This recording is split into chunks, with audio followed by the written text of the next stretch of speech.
everyone, welcome to our channel. Today I'm going to show you a fun and easy way to learn the 9 times table using just your fingers. Let's get started. Hold up your hands in front of you. We're going to use each finger to help us remember the 9 times table. Each finger represents a number from 1 to 10, starting with your left thumb as 1 and your right thumb as 10. Let's start with 9 times 1. Fold down your left thumb, which represents 1. Now count the fingers to the left of the folded thumb. You have 0 fingers. And count the fingers to the right. You have 9 fingers. So 9 times 1 is 9. Next, let's try 9 times 2.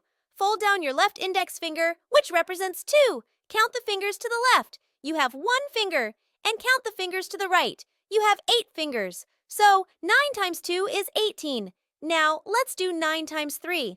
Fold down your middle finger on the left hand, which represents 3. Count the fingers to the left. You have 2 fingers. And count the fingers to the right. You have 7 fingers. So 9 times 3 is 27. Let's try 9 times 4. Fold down your ring finger on the left hand, which represents 4. Count the fingers to the left. You have 3 fingers. And count the fingers to the right. You have 6 fingers. So 9 times 4 is 36. Now, for 9 times 5.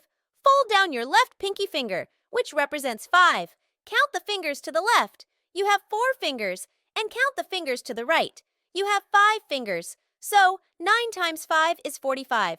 Next is 9 times 6. Fold down your right thumb, which represents 6. Count the fingers to the left. You have 5 fingers. And count the fingers to the right. You have 4 fingers. So 9 times 6 is 54.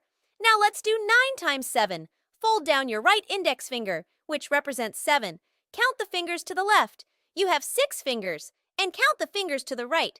You have 3 fingers. So 9 times 7 is 63. For 9 times 8, fold down your right middle finger, which represents 8. Count the fingers to the left. You have 7 fingers. And count the fingers to the right. You have 2 fingers. So 9 times 8 is 72. Now 9 times 9. Fold down your right ring finger, which represents 9. Count the fingers to the left. You have 8 fingers. And count the fingers to the right. You have 1 finger. So 9 times 9 is 81. Finally, for 9 times 10, fold down your right pinky finger, which represents 10. Count the fingers to the left. You have 9 fingers. And count the fingers to the right. You have 0 fingers. So 9 times 10 is 90. Isn't that amazing? You can easily learn and remember the 9 times table using just your fingers. Give it a try and see how quickly you master it. Thanks for watching. Don't forget to like, share, and subscribe to our channel for more fun and easy math tips. See you in the next video!